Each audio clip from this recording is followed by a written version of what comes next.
Good morning, welcome to big TV digital exclusive live. తూర్పు మధ్య బంగాళాఖాతంలో మరొక అల్పపీడనం ఏర్పడే ప్రభావం కనిపిస్తుంది. అయితే దీని ప్రభావం ఏపీ అంతటా కూడా కనిపించనుంది.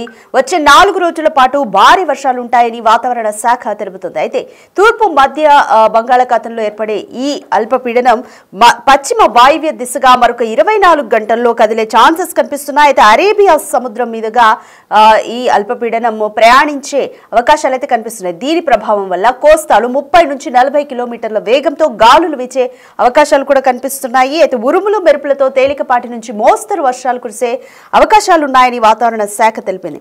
రుతుపవనాల తిరోగమనం పూర్తయినప్పటికీ కూడా అల్పపీడన ప్రభావంతో వర్షాలుండే ఛాన్సెస్ కనిపిస్తున్నాయంటూ కూడా వాతావరణ శాఖ తెలుపుతోంది. ఇప్పటికే ఏపీలో పలు చోట్ల భారీ నుంచి అతి భారీ మోస్తరు వర్షాలు కురుస్తున్నాయి. సో డైలీ మనం న్యూస్లో చూస్తూనే ఉన్నాము వాతావరణ కేంద్రం ఇస్తున్న అప్డేట్స్ కూడా. అయితే ఇప్పుడు తాజాగా తూర్పు మధ్య బంగాళాఖాతంలో మరొక అల్పపీడనం ఏర్పడే ఛాన్స్ ఉందని తెలుపుతోంది వాతావరణ శాఖ. అయితే వచ్చే 24 గంటల్లో కూడా ఈ అల్పపీడనం పశ్చిమ వాయువ్య దిశగా కదిలి అరేబియా సముద్రం మీదుగా ప్రయాణించే ఛాన్సెస్ ఉన్నాయని చెప్తోంది. దీని ప్రభావంతో ఇంకా 4 రోజుల పాటు కూడా భారీ వర్షాలు ఏపీ వ్యాప్తంగా ఉండనున్నట్లుగా తెలుస్తోంది. అయితే కోస్తాలో ఇప్పటికే గంటకు 30 నుంచి 40 కిలోమీటర్ల వేగంతో గాలులు వీస్తున్నాయి. ఉరుములు మెరుపులతో తేలికపాటి నుంచి మోస్తరు వర్షాలు కూడా కురుస్తున్నాయి.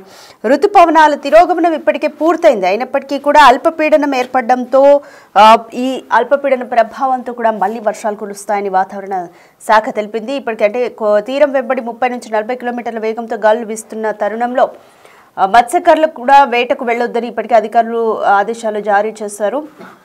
ఏపీ అంతటా కూడా ప్రభుత్వం అలర్ట్ అయి ఉంది.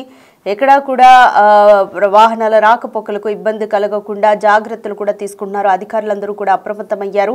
అయితే వచ్చే 4 రోజుల పాటు కూడా భారీ వర్షాలు ఉండనున్న నేపథ్యంలో కూడా అధికారులు తగిన చర్యలు కూడా తీసుకుంటున్నారు. అయితే ఋతుపవన తిరోగమనం అయితే ఇప్పటికే పూర్తయింది. వర్షాకాలం పూర్తయి చలికాలంలో కూడా ఎంటర్ అవుతున్నాం మనం.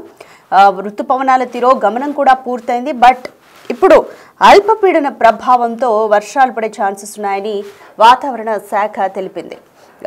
తూర్పు మధ్య బంగాళాఖాతంలో ఇంకొక అల్పపీడనం ఏర్పడింది. ఇది 24 గంటల్లో పశ్చిమ వాయువ్య దిశగా కదిలి అరేబియా సముద్రం మీదుగా ప్రయాణించే ఛాన్సెస్ అయితే కనిపిస్తున్నాయి. దీనికి సంబంధించి మోర్ డీటెయిల్స్ మా ప్రతినిధి అంజుమా అందిస్తారు. తెలంగాణ రాష్ట్ర వ్యాప్తంగా వాతావరణ పరిస్థితులు మారిపోయాయి. గత 2-3 రోజులుగా అక్కడక్కడ తేలికపాటి నుంచి మోస్తరు వర్షాలు కూడా కురుస్తున్నాయి. మరి వర్షాలు ఇంకా ఎన్ని రోజుల పాటు కురిసే అవకాశం ఉంది, చలి ఎప్పుడు మొదలవుతుంది ఏంటి అనేది కూడా తెలుసుకుందాము. మనతో పాటు వాతావరణ శాఖ అధికారి శ్రీనివాస్ గారు ఉన్నారు. మిగతా విషయాలను ఆయన మాటల్లోనే అడిగి తెలుసుకుందాం. నమస్తే సార్. సార్, గత 2-3 రోజులుగా వాతావరణం మారిపోయింది, మళ్ళీ వర్షాలు కురుస్తున్నాయి. ఇంకా ఎన్ని రోజుల పాటు వర్షాలు కురిసే అవకాశం ఉంది? మనకి గత 3 రోజుల క్రితం ఈ చెన్నై తీరానికి సమీపంలో ఒక అల్పపీడన ప్రాంతం ఏర్పడింది. ఇది నిన్నటికి తీవ్ర అల్పపీడనంగా మారి మరి నిన్న సాయంత్రం మనకి నార్త్ తమిళనాడు ప్రాంతంలో ఇట్లా తీరాన్ని దాటేసింది. తీరాన్ని దాటి ఇలా ప్రయాణించి ప్రస్తుతం మనకి ఎడ్జసెంట్గా తెలంగాణకి పక్కనున్న కర్ణాటక ప్రాంతంలో అల్పపీడనంగా ఇక్కడ కేంద్రీకృతమైంది. సో దీని ప్రభావం వల్ల ఏమవుతుందంటే మనకి గత 2-3 రోజుల నుంచి కూడా ముఖ్యంగా సౌత్ తెలంగాణ, మహబూబ్ నగరు, ఇటు నల్గొండ, సూర్యాపేట, ఖమ్మము, మహబూబాబాదు ఈ ప్రాంతంలో మనకి వర్షం పడటం జరుగుతోంది.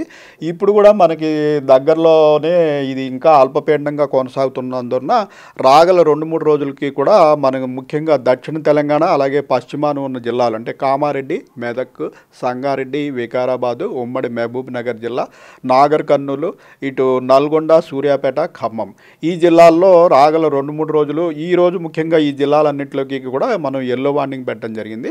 రేపు కూడా ఇంచుమించు ఇదే జిల్లాల్లో ఎల్లో వార్నింగ్ కొనసాగుతుంది. ఎల్లుండి ఓన్లీ ఉమ్మడి మహబూబ్ నగర్ జిల్లా, వికారాబాదు, సంగారెడ్డి ఈ ప్రాంతంలో మనకి భారీ వర్ష సూచన ఉంది. తదుపరి మనకి మరొక సిస్టము ఒక ఉపరితల ఆవర్తనం అనేది మనకి ఇటు అండమాన్ సముద్ర ప్రాంతం అంటే అండమాన్ నికోబార్లకు దీవులకు సమీపంలో గత 2 రోజులు బట్టి కొనసాగుతోంది. ఇది రేపటికి బలపడి ఈ ప్రాంతంలో మనకి ఆగ్నేయ బంగాళాఖాతం ప్రాంతంలో అల్పపీడనంగా మారే అవకాశం ఉంది. ఇది మరింత తీవ్రపడి తర్వాత ఈ వాయువ్య దిశలో ప్రయాణించి ఇట్లా మనకి నార్త్ కోస్టల్ ఆంధ్రప్రదేశ్ దగ్గర కానీ లేదంటే మరింత వాయువ్యంగా ప్రయాణించినట్టయితే ఇటు దక్షిణ ఒడిశా ప్రాంతంలో కానీ తీరాన్ని దాటే అవకాశం ఉంది. సో ఇది ఈ తీరానికి చేరుకోవడానికి మరొక 3-4 రోజులు పడుతుంది. రేపు ఈ అల్పపీడనం ఏర్పడిన తర్వాత దీని తీవ్రత ఎంతవరకు ఉంటుంది, ఇది వాయుగుండం వరకు వెళ్తుందా లేదా సైక్లోన్గా కూడా బలపడుతుందా, ఏ ప్రాంతంలో తీరం దాటుతుంది అన్నది మనకి రేపటికి కొంచెం స్పష్టత వస్తుంది. సో హైదరాబాద్ వ్యాప్తంగా చూసుకుంటే వాతావరణ పరిస్థితులు ఏ విధంగా ఉండే అవకాశం ఉన్నాయి అంటారు? హైదరాబాద్లో కూడా ఇప్పుడు మనకి దగ్గరలో కర్ణాటక ప్రాంతంలో అల్పపీడనం ఉండటం వల్ల, అలాగే మనకి అరేబియన్ సముద్రంలో కూడా మరొక అల్పపీడనం ఉంది. ఈ రెండింటి వల్ల మనకి తేమగాళ్ళు అనేటివి మళ్ళీ సెంట్రల్ తెలంగాణ అలాగే దక్షిణ తెలంగాణలో అవకాశం ఉంది. సో ఈరోజు రేపు కూడా తెలంగాణలో మన సిటీలో ఇలా క్లౌడీనెస్ కంటిన్యూ అయ్యి ముఖ్యంగా సాయంత్రం సమయంలో జల్లులు పట్టము, కొన్ని చోట్ల కొంచెం మోడరేట్ రెయిన్ వరకు అవకాశం ఉంది. పెద్దగా భారీ వర్షానికి అయితే అంతగా ఛాన్స్ లేదు. సో ఎండల తీవ్రత కూడా అప్పుడప్పుడు చూస్తున్నాము. మరి గరిష్ట ఉష్ణోగ్రతలు ఏ విధంగా నమోదవుతున్నాయి, రానున్న రోజుల్లో ఏ విధంగా ఉండే అవకాశం ఉంది అంటారు? మనకి గరిష్ట ఉష్ణోగ్రతలు ప్రస్తుతం 30 నుంచి 34 డిగ్రీల వరకు, అలాగే కనిష్ట ఉష్ణోగ్రతలు చూసుకున్నట్టయితే 19 నుంచి 24 డిగ్రీల వరకు కంటిన్యూ అవుతున్నాయి. మనకి మాన్సూన్ విత్డ్రావల్ అనేది 16వ తారీఖు నాటికి కంప్లీట్ అయిపోయింది. యాక్చువల్గా మాన్సూన్ విత్డ్రావల్ అయిపోయిన తర్వాత మ్యాక్సిమం టెంపరేచర్స్లో పెద్దగా పెరుగుదల ఉండదు, అలాగే పెద్దగా తగ్గకపోయినా మినిమం టెంపరేచర్స్ గ్రాడ్యువల్గా తగ్గుతూ ఉంటాయి. రాత్రిపూట టెంపరేచర్లు తగ్గుతూ ఉంటాయి. అయితే క్లౌడీనెస్ ఉంటే రాత్రిపూట టెంపరేచర్లు కూడా తగ్గవు. ప్రస్తుతం మనకి ఇలా యాక్టివ్ సిస్టమ్స్ గత 3 రోజులు బట్టి ఒక డిప్రెషను, మళ్ళీ అది తీరాన్ని దాటము, మరొక అల్పపీడనం ఏర్పడటము, ఇది కూడా తీరం వైపు ప్రయాణించడము, వీటి వల్ల ఏమవుతుందంటే ఈ నెలాఖరు వరకు కూడా ఇంచుమించు మనకి తెలంగాణలో ఇలా క్లౌడీ వాతావరణ పరిస్థితులు, అడపాదడపా జల్లులు పట్టము, కొద్దిపాటి భారీ వర్షాలు పట్టము అన్నది ఈ నెలాఖరు వరకు కంటిన్యూ అవుతుంది. ఈ కంటిన్యూ అవడం వల్ల మనకి ఈ క్లౌడీనెస్ కూడా కంటిన్యూ అవడం వల్ల మినిమం టెంపరేచర్ల తగ్గుదల అనేది నెలాఖరు వరకు పెద్దగా అవకాశం లేదు. నవంబర్ ఫస్ట్ వీక్ నుంచి మనకి ఈ స్కై క్లియర్ అయిపోతే డే టెంపరేచర్లు గ్రాడ్యువల్గా కొద్దిగానే తగ్గినా నైట్ టెంపరేచర్లు మటుకు గ్రాడ్యువల్గా తగ్గి చల్లటి వాతావరణం మనకి తెల్లారుజామున చలి పెట్టడం అనేది ఇంచుమించు నవంబర్ నెలాఖరికి బాగా చలి పరిస్థితులు వచ్చే అవకాశం ఉంటుంది. ఋతుపవనాల తిరోగమనం అనేది ఎంతవరకు వచ్చింది, చలికాలం ఎప్పుడు ప్రారంభం అవుతుంది అని చెప్పుకోవచ్చు? ఋతుపవనాలు యాక్చువల్గా ఈ నెల 16వ తారీఖు నాటికి మనకి తెలంగాణ నుంచి పూర్తిగా ఉపసంహరించబడ్డాయి, అలాగే దేశం మొత్తం నుంచి కూడా ఉపసంహరించబడ్డాయి.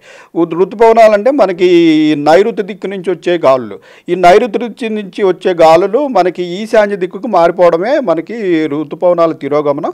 అవే ఈశాన్య ఋతుపవనాలు అనమాట. ఆ ఈశాన్య ఋతుపవనాల వల్ల తెలంగాణలో పెద్దగా ఎఫెక్ట్ ఉండదు, కానీ మనకి ఈ ఎక్స్ట్రీమ్ సౌత్లో ఉన్నటువంటి తమిళనాడు రాష్ట్రానికి అదే ప్రధానమైనటువంటి వర్షాకాలం.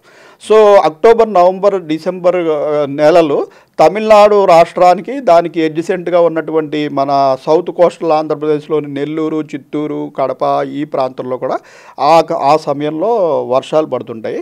సో ఈ నైరుతి ఋతుపవనాల సీజన్లో ఏంటంటే మనకి ఈ బంగాళాఖాతంలో ఏర్పడిన అల్పపీడనాలు వాయుగుండాలుగాను సైక్లోన్లుగాను మారడానికి అనుకూల పరిస్థితులు ఉంటాయి. జనరల్గా ఈ సీజన్లో 1-2 సైక్లోన్స్ అనేవి వస్తూ ఉంటాయి. సో ఇప్పుడు కూడా మనకి రేపటికి ఒక అల్పపీడనం వస్తుంది కాబట్టి ఈ అల్పపీడనం సైక్లోన్ వరకు వెళ్తుందా లేకపోతే వాయుగుండం వరకు వెళ్తుందా అన్నది మనకి రేపటికి స్పష్టత వస్తుంది. Thank you sir, thank you so much. So ప్రస్తుతం చూసుకుంటే ఇటు హైదరాబాద్తో పాటు తెలంగాణ రాష్ట్ర వ్యాప్తంగా కూడా మనకి వాతావరణ పరిస్థితులు అనేవి మారిపోయాయి. గత కొన్ని రోజులుగా మనం చూసినట్లయితే కూడా క్లౌడీ వెదర్ అనేది కంటిన్యూ అవుతూ వస్తుంది. సో అదే విధంగా ఇటు హైదరాబాద్తో పాటు తెలంగాణ రాష్ట్ర వ్యాప్తంగా చూసుకుంటే కూడా మనకి పలు జిల్లాలలో మోస్తరు నుంచి భారీ వర్షాలు కురిసే అవకాశం ఉన్నట్లుగా కూడా వాతావరణ శాఖ అధికారులు అయితే తెలుపుతున్నారు. ఈ నేపథ్యంలోనే పలు జిల్లాలకి హెచ్చరికల్ని కూడా జారీ చేయడం జరిగింది. సో హైదరాబాద్లో మనకి క్లౌడీ వెదర్ కంటిన్యూ అవుతుందని, పలు జిల్లాలలో మనకి మోస్తరు నుంచి భారీ వర్షాలు కురిసే అవకాశం ఉన్నట్లుగా కూడా వాతావరణ శాఖ అధికారులు అయితే తెలుపుతున్నారు. విడుదల శ్రీకాంత్, అంజుమ, బిగ్ టీవీ, హైదరాబాద్.